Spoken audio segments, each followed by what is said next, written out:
로마서 4장에는 아브라함의 믿음에 대한 이야기가 등장합니다. 사도 바울은 여기서 믿음의 조상 아브라함이 열국의 아비란 뜻의 새 이름, 아브라함으로 개명되기 전 존귀한 아버지라는 뜻의 아브라함이라는 이름으로 불리던 시절 얘기를 하고 있습니다. 아브라함은 믿음의 조상이라고 불리고 있죠. 그것은 이스라엘 사람들에게만 국한되는 것이 아니라 그리스도를 믿는 이전 세대와 오는 세대 모두에게 대하여 믿음의 조상이 됩니다. 그 이유는 아브라함이 하나님으로부터 의롭다고 칭함을 받았기 때문입니다. 그런데요, 보통은 의롭다는 것은 의로운 어떤 행위를 통해 유발됩니다. 2001년 일본 도쿄 지하철에서 선로에 떨어진 일본인을 구하려다 숨진 이수연 씨의 경우 의인이죠. 자신의 목숨을 아끼지 않고 위기에 처한 사람을 구하고자 하는 그 형제님의 의로운 행위가 있었기에 이수연 씨는 의인이라고 불리는 것입니다. 하지만 로마서 4장 3절에 보면 아브라함이 하나님을 믿으니 하나님께서 그를 의롭다고 여기셨다고 기록하고 있습니다. 적어도 의로운 행위를 통해 의롭다고 칭함을 받는데 로마서 4장에서는 하나님께서 분명히 행위가 아니라 하나님을 믿는 믿음을 통해 아브라함을 의롭다고 여기셨다는 겁니다. 아브라함에게 있어 의로운 행위는 단연 외아들, 그것도 100세에 낳은 이삭을 하나님께 바치는 행위일 겁니다. 물론 소돔과 고모라를 구하기 위해 하나님께 여러 차례 간구하는 장면도 의로운 행위이지만 자신의 생명과 같은 외아들 이삭을 산채로 제사로 드리는 것은 불가능한 일입니다. 하지만 아브라함은 아들 이삭을 바치라는 하나님의 명령에 순종하려고 이삭을 꽁꽁 묶어놓고 칼을 들어 실제로 제물로 잡으려고까지 했습니다. 그런데요, 하나님은 그 행위들을 보고 아브라함을 의롭다고 여기지 않으셨다는 겁니다. 그 일이 있기 이전에 이미 아브라함을 의롭다고 여기셨는데요, 아브라함이 아들 이삭을 제사 제물로 바치려고 했던 기사는 창세기 22장이고 아브라함이 소돔을 위하여 간구한 기사는 창세기 18장입니다. 18장. 하지만 아브라함이 의롭다고 칭함을 받은 기사는 그보다 훨씬 앞인 창세기 15장이니까요. 사도 바울이 로마서 4장 3절에서 언급한 아브라함이 하나님을 믿으니 하나님께서 그를 의롭다고 여기셨다는 해석은 창세기 15장 6절을 인용한 것입니다. 거기에 보면 아브라함이 주님을 믿으니 주님께서는 아브라함의 그런 믿음을 의로 여기셨다고 기록하고 있습니다. 여러분, 창세기 15장은 하나님께서 아브라함과 언약을 맺으시는 장면입니다. 아브라함의 믿음과 의를 이해하기 위해서는 앞선 아브라함의 행적을 이해할 필요가 있습니다. 이전에 아브라함이 하나님의 말씀대로 자신의 고향인 메소포타미아 갈대아 우르를 떠나 약속의 땅 가나안으로 가서 살았는데요, 그 땅에 기근이 들었습니다. 그래서 아브라함은 이집트로 내려가서 얼마 동안 몸부쳐서 살았습니다. 그곳에서 복면당할 뻔도 했습니다. 아브라함의 아내 사레가 매우 아리따운 여인이었던 모양입니다. 그래서 아브라함은 자신이 살고자 자신의 아내 사레에게 다른 사람이 물으면 부부 사이라고 하지 말고 온누이 사이라고 하라고 신신당부합니다. 그래서 사레도 남편의 부탁대로 묻는 사람들에게 그렇게 답합니다. 이집트 사람들이 사레를 보고 크게 칭찬합니다. 심지어 이집트 바로의 신하들도 그 여인을 보고 바로 앞에서 칭찬합니다. 이집트 바로가 궁금했겠죠. 그래서 그 여인을 데려오라고 합니다. 실제로 보니 정말 아리따운 여인이었던 모양입니다. 바로는 첫눈에 반하게 되고 사레의 오라비 아브람을 정말 잘 대접하였습니다. 아브람에게 양떼와 소떼와 암나귀와 수나귀, 심지어 남녀 종과 낙타까지 많이 하사하였습니다.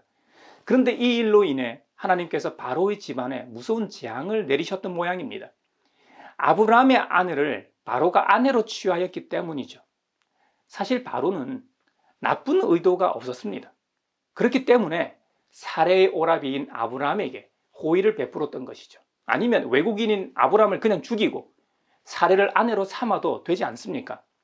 지금으로부터 수백 년 정도 되는 조선시대에도 가능한 일을 무려 4000년 전에 절대 군주가 못할 일이 뭐가 있겠습니까? 바로는 하나님의 구정과 재앙으로 아브라함에게 아내 사레와 하사한 모든 재산을 가지고 당장 이집트에서 떠나라고 합니다.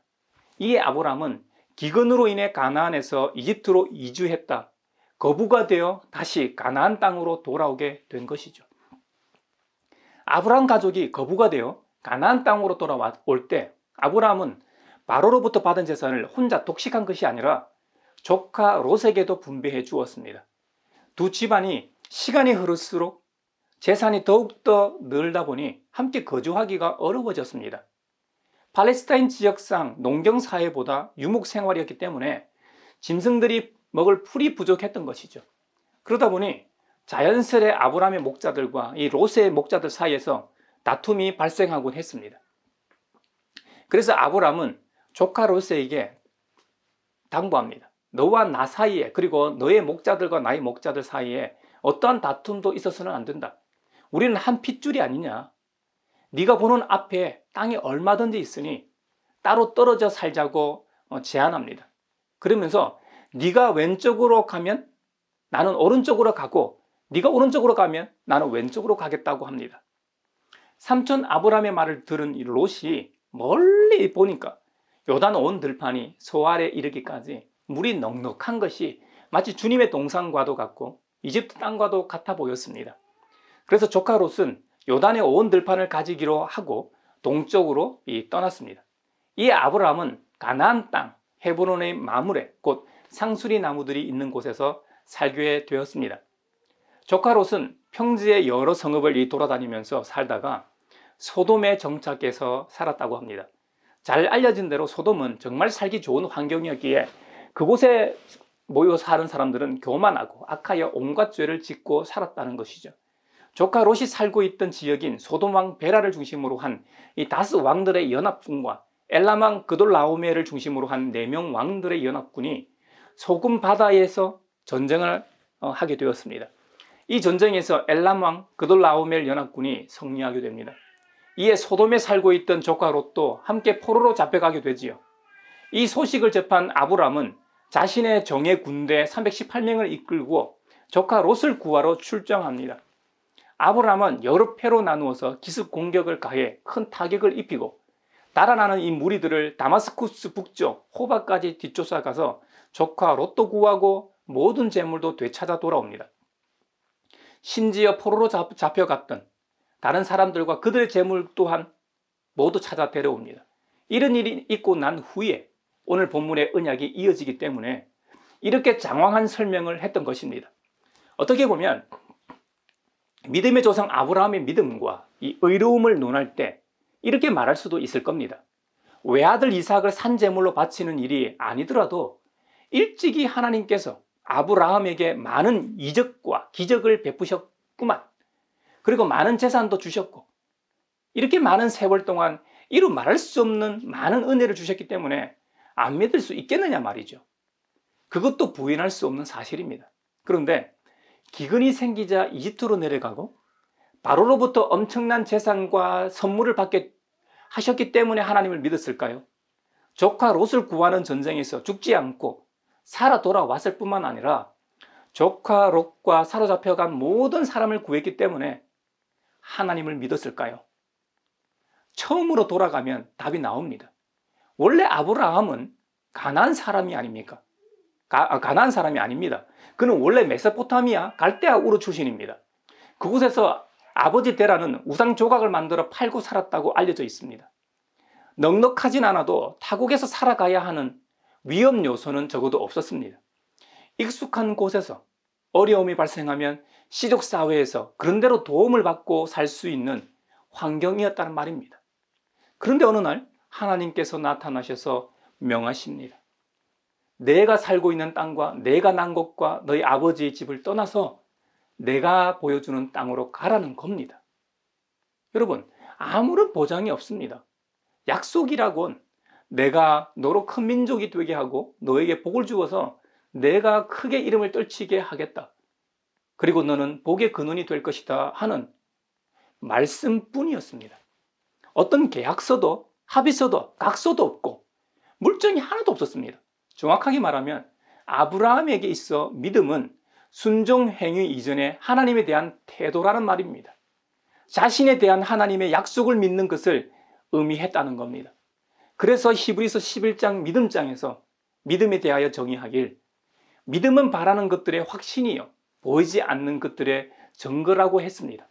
그리고 선조들은 이 믿음으로 살았기 때문에 훌륭한 사람으로 증언되었다는 겁니다. 히브리서 11장 3절은 그리스도인이라면 동의하는 구절입니다. 믿음으로 우리는 세상에 하나님의 말씀으로 지어졌다는 것을 깨닫습니다. 보이는 것은 나타나 있는 것에서 된 것이 아닙니다. 히브리서 기자는 성경을 읽을 그 당시 독자인 성도들에게 여러 박해와 고통 중에 신음하며 신앙의 위기에 직면해 있는 성도들을 위로하고 있는 것입니다. 다시 불신의 세계로 돌아가는 것을 경고합니다. 믿음장 앞장 마지막 절과 믿음장 다음 장 첫 구절에 대한 구체적인 실정은 그 실정인 것이죠. 믿음장 앞장인 히브리서 10장 마지막 부분은 인내의 권면입니다. 신앙의 출발점을 상기시키며 그 시대의 독자들을 위로하고 그들이 당면한 어려움을 인내로 극복할 것을 권면하는 것이죠. 최초의 독자들이 직면한 어려움을 정확히는 알 수 없지만 시대 상황을 통해 예측해 보면 그 당시 종교적 박해로 인해 회심했던 자들이 배교하는 일이 제법 많았던 모양입니다. 그리고 고의적이고 지속적으로 죄를 짓는 신자들도 있었다는 것이죠. 또 신앙인이라는 이유로 공개적인 조롱과 구경거리가 되기도 했습니다. 인간은 사회적 존재이기 때문에 사회에서 매장되면 살아가기 힘듭니다. 그래서 청소년기에 또래 집단으로부터 따돌림과 괴롭힘으로 아까운 목숨을 끊는 일도 생기는 것이겠죠. 며칠 전에 인기 유튜브 간의 비방으로 인해 구독자들 간의 악성 댓글과 지속적 공격으로 극단적인 선택을 한 불행한 일도 발생했습니다. 1인 미디어 플랫폼이 생겨 그간 독점하고 있던 이 레거시 미디어를 견제하는 좋은 점도 있지만 정제되지 않고 무차별적 공격으로 인한 부작용도 존재하고 있어 규제와 대안이 절실한 상황입니다. 심지어 그 당시에는 그리스도인이라는 이유로 재산상 손실도 존재했다는 겁니다. 요즘 불매운동을 생각하시면 쉽게 이해가 되실 겁니다. 이와 같이 수많은 어려움이 있지만 우리의 믿음의 길을 가로막을 수는 없다는 것이 히브리서의 말씀입니다. 우리는 멸망할 자들이 아니라 영원한 생명을 얻을 사람이기 때문입니다.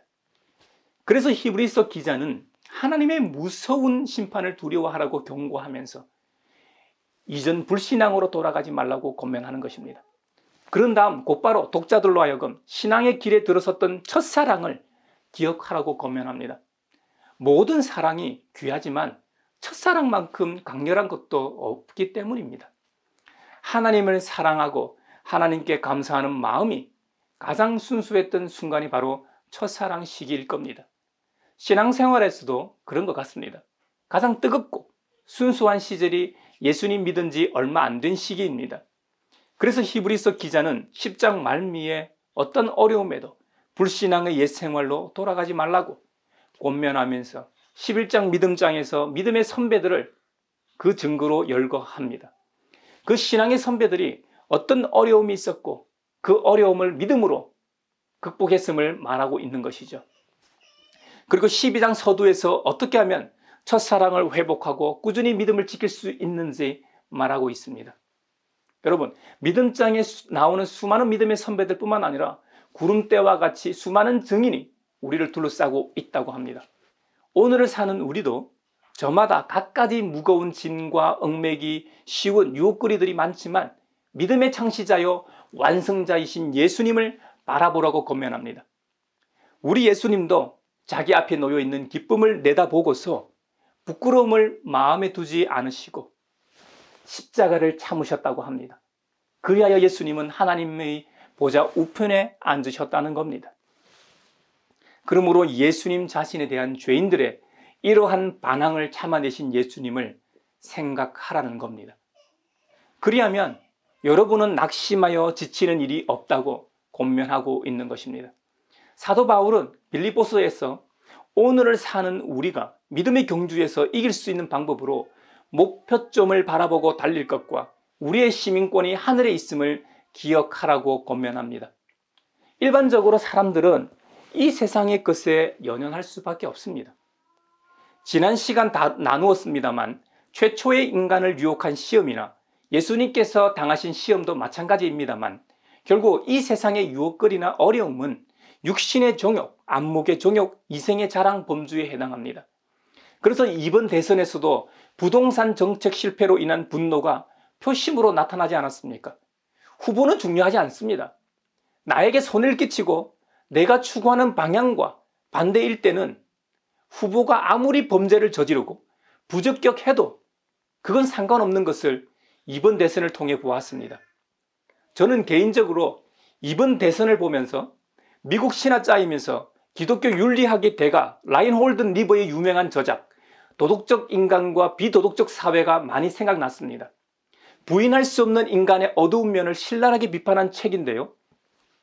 인간 내면에 감춰진 권력과 탐욕, 독선적 분노, 절망적 무관심이 잘 서술되어 있는데요. 이번 대선이 그랬다고 저 개인적으로 비평하기 때문이죠. 한국교회, 특히 개신교가 이번 대선에서 성경적 선택을 했는가? 한국 개신교는 사회 그 어느 집단보다 기득권층이 되어 있습니다. 물론 중소교회와 농어촌 교회는 예외일 수도 있겠습니다만 한국 교회로 대표되는 개신교는 이런 이미지라는 의미입니다. 우리 예수님처럼 사회적 약자들의 편에 서 있는가? 사회적 불의에 맞서고 있는가? 부패한 사회에 십자가와 사랑을 보여주고 있는가? 우리 개신교인들이야말로 위선자는 아닌가? 하는 등의 생각을 하게 되었습니다. 사도 바울이 빌립보서 3장에서 권면하고 있는 하늘 시민권을 소유한 자로서 이 땅에서의 기득권을 내려놓으라는 말은 아닐까? 하지만 한국교회는 8.15 광복과 6.25 전쟁 이후 이 사회의 주도적 재건 세력으로서 외형적으로만 종교 분리의 자세를 취해왔지 실제로는 단 한 번도 종교 분리의 원칙을 지키지 않은 집단은 아닌가 하는 의구심이 들었습니다.